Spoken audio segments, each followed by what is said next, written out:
Yes, the Blu-ray reviews are back, and this time we are going to be checking out Disney's The Jungle Book. Whoops! Oh, crap. Oh, this is awkward.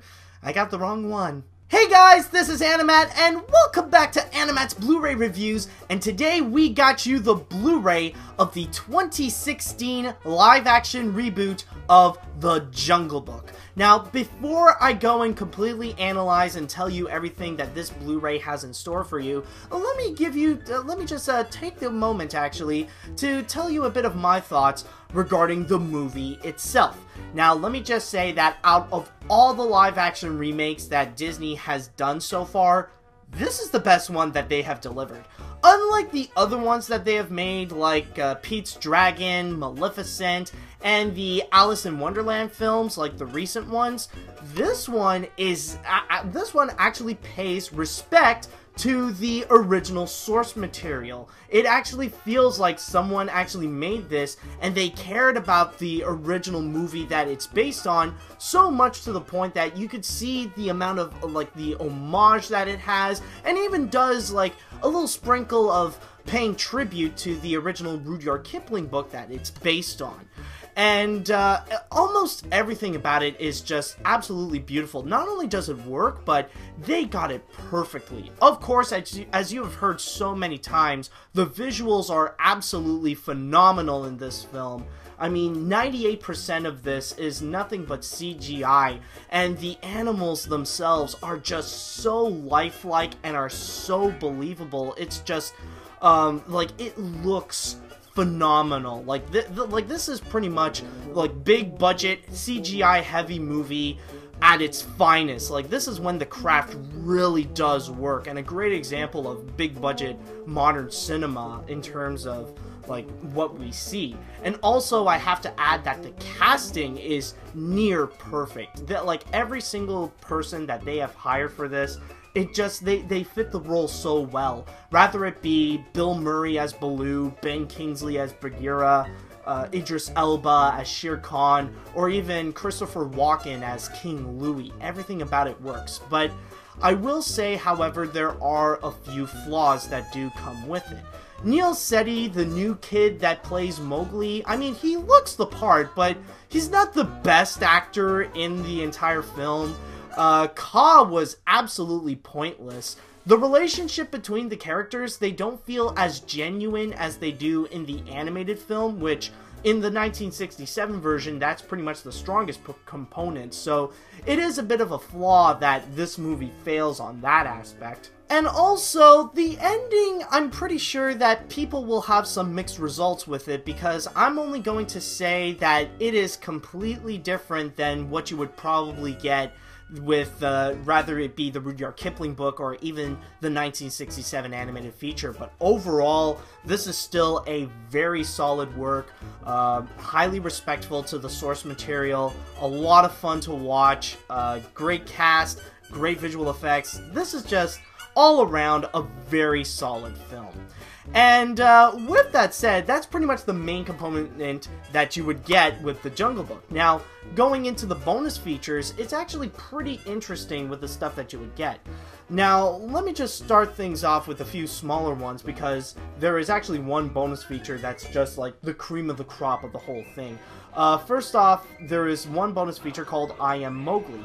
Basically, you get a bit of a behind-the-scenes look, but this time being through the perspective of Neil Setti, considering that this is his first big motion picture. And like it pretty much starts out by telling you how, like, Jon Favreau and the crew at Disney, they went through a worldwide search looking for who can be the new Mowgli, and they pretty much found him with Neil Setti. And we just look in his eyes how the production goes, and the whole thing is based, like, it's exactly what it sounds like. It is like a little behind the scenes look, but through the perspective of this kid. And like, it really does depend. Like, if you enjoy hanging around with 10-year-olds or 12-year-olds, like it could be either endearing for you, or maybe it could get annoying. But overall, like I said, like the Neil Setti as Mowgli is not necessarily the best acting that you would find in this film, so it's not necessarily as important, or it doesn't leave that much of an impact. So with that one, it really does depend on how you feel about Mowgli in this film. So if you like him, then you're gonna enjoy I Am Mowgli. If not, then that's a bonus feature you can pretty much skip. The next one that they do have is King Louie's Temple Layer by Layer, and this one is more of a short compilation clip where, like, through random instances, like, you got the entire scene of King Louie singing the new version of I Wanna Be Like You, where he would just go around and, like, you know, just sing I Wanna Be Like You. However, they would just mix in several different clips at the same time. Like, they would show you, sometimes it would be storyboards, sometimes it would be the final results, sometimes it's just the animation on King Louie, or it could be just the animatics, or they could also just show you Neil Setti on set without all the crazy special effects going on. Like, they show you all these different variety of elements that goes into, like, the making of this film, and honestly, like, it is a bit random. Like, it is cool in concept, but the way that they execute it, it's just, like, it's all jumbled up, and, you know, it would be nice to see, like, literally, like, since it's called layer by layer, we could have seen just a step by step. Maybe it would be a little bit repetitive with the way that they go, but, like, just, like, it would have been more interesting if we would have seen how, like, it would start out with just the storyboards, and then we would just see with Neil Setti, and then we would see the animatics, and then, like, we would see the final product itself. So, like, that would have been interesting. I understand what they were going through, but, like, I don't feel like we got the like, our fill of it. We only got, like, little snippets of here and there that would compile into one scene. It's cool, but, like, part of me does feel like it could have been done better. And, of course, you do get your standard audio commentary, this time just being through the director, Jon Favreau. Even though it's just like with him, and I'm sure some others would like to hear from the perspective of, like, the actors in there, like Neil Setti, Bill Murray, Ben Kingsley, or even from the visual production crew, or even bring in, like, kind of the music department into this. Like, it could have been interesting, but they only, like, it is nice that they would just stick with Jon Favreau, since he was the head honcho of all this, and, considering the amount of research he had to do in order to turn this into life, I like, you know, it is still a very fascinating audio commentary, so it does give you enough of your fill in terms of, like, watching the movie at the same time and learning about the behind-the-scenes stuff directly from the director.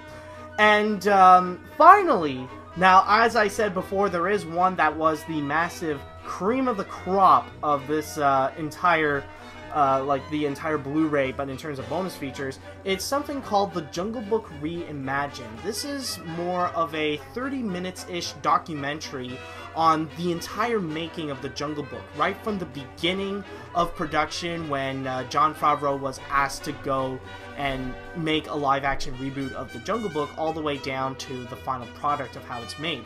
And, like, step by step, you do learn about how they would make the stuff. So it would start out with how would they take the animated film from 1967 by Disney and would turn that into live action.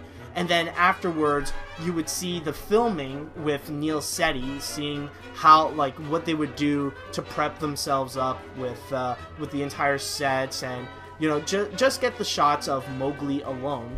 And then afterwards, like, we learn about the animals, like, how would they bring in the animals in the live-action environment, and how they would make it genuine with Neil Setti on set. And interestingly enough, some examples I could give out is that instead of just showing, like, little tennis balls to see where they go, they actually brought in some puppets to stand in as some of the animals, so it would make it easier for Neil Setti to react more genuinely to the characters. And then another step that they talked about is regarding the visual effects, like how would they make the setting look great, like how did they fully form all the different trees and, like, the environment itself, and like how would they bring in the animals to life, And very fascinatingly enough is how they would bring in the feel of the classic Disney film and integrate it to that. Like how in the, like if you guys remember,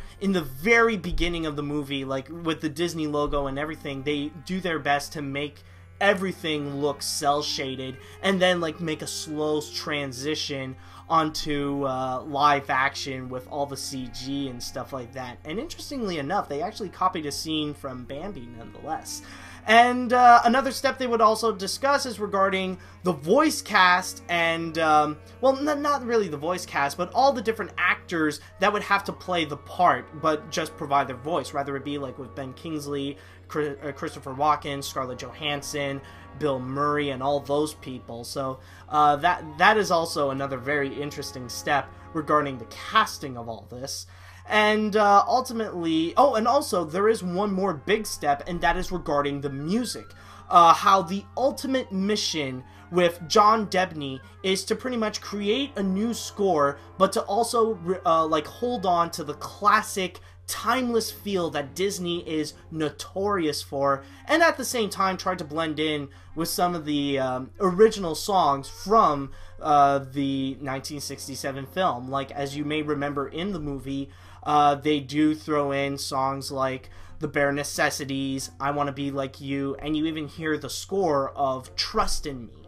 So that's pretty much an entire behind the scenes look onto the Jungle Book, and it really is quite fascinating to see like how they pretty much formed all this together. My one little complaint regarding this, and this also revolves around all the bonus features altogether, is that I would have actually liked it if they would take the Jungle Book Reimagine and maybe if they can just splice it up so that we would have as much of a quantity as we would with the quality that we already have with the Jungle Book Reimagined. Like, if they would separate the elements from the casting, the visual effects, the music, and the connections between this and the original 1967 Disney film, that would have been pretty nice, and it would feel like you would get your money's worth just through this Blu-ray alone. But other than that, I am very satisfied with what I got with the Jungle Book Reimagined.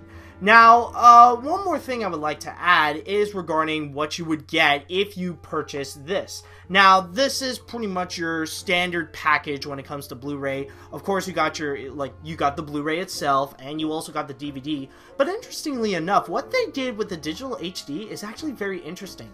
I'm not 100% sure if this is new to Disney, or if this is just new in general. But what they did, instead of, like normally, they would just hand you this little flyer telling you what the code would be so that you could register it online. But in here, they actually give you this little pamphlet that would come with this little card, and behind it is actually the code that you put in. Now, that I honestly find it to be pretty cool, and I can imagine that the cards themselves, you know, they would actually be some interesting collectible cards, you know? Like, I can imagine that someone will actually go out there and actually collect the, like, the digital codes for the movies, not for the codes, but for, like, the cards themselves. They, you know, they do look collectible, and I mean, just look at it. It's actually, you know, it's actually really nice. It's actually pretty cool. So, I will give Disney credit for that one. So, with all that said, if we factor in everything with the movie itself, the bonus features that it offers, and, like, especially the packaging that it has all on its own, honestly, I did think about it, and I think I'm going to give it as much as I gave the movie, and I'll give this an 8 out of 10. It is definitely great, it definitely is worth it, but it does come with a few hiccups in itself. There are some technically, in terms of what you would get, in terms of quantity, it doesn't really seem like much. Like, technically, there is only a total of 4 bonus features, but the big one, of course, is with the Jungle Book Reimagined. It is fantastic, but it would have been nice if they would just splice it up into different parts so that we would feel like we would have tons of bonus features regarding about the Jungle Book instead of sitting through like this little bonus thing that's more than 30 minutes long. So it would have been a lot more convenient, but other than that, it definitely has your fill in terms of the Jungle Book, and all about the behind-the-scenes facts about how they make it in terms of the visuals, with the casting, the music, and all that kind of stuff. So my recommendation is that if you guys enjoyed this Jungle Book, then you will absolutely enjoy the Blu-ray in itself. But my number one recommendation, the one that is a massive must-have, it's definitely film buffs who are definitely big fans of modern cinema, pretty much how the movie industry is going today. Considering that we are talking about a film that is very heavy in terms of visual effects with CGI and all that kind of stuff, like essentially fans of new age modern filmmaking will definitely get a kick out of this, will definitely enjoy this film, especially with the Jungle Book Reimagine. Honestly, the Jungle Book Reimagine will be pretty much worth your money as much as the movie itself. So anyways, that is pretty much it with the Blu-ray review of the Jungle Book. So I just want to say thank you guys so much for watching this episode of AniMat's Blu-ray Reviews, and I just want to mention, don't forget to go to FilmBook.com if you guys want to check out more AniMat's Blu-ray reviews, and also more of some of my works, including the animation podcast, where I would talk about the news on animation, and also regarding another show I have is Movie News Weekly, where I would just go and put on my journalism mode and tell you all about the news regarding what's going on with movies. And also, if you enjoy more of me, well then you can also check out my YouTube channel at Electric Dragon 505, and also I got a few other stuff that you can check me out, whether it be on Facebook or Twitter, or you can even go and support my work on Patreon. But anyways, that is pretty much it for this episode in its entirety. So once again, I just want to say thank you guys so much for watching, and until next time, see you later, dudes!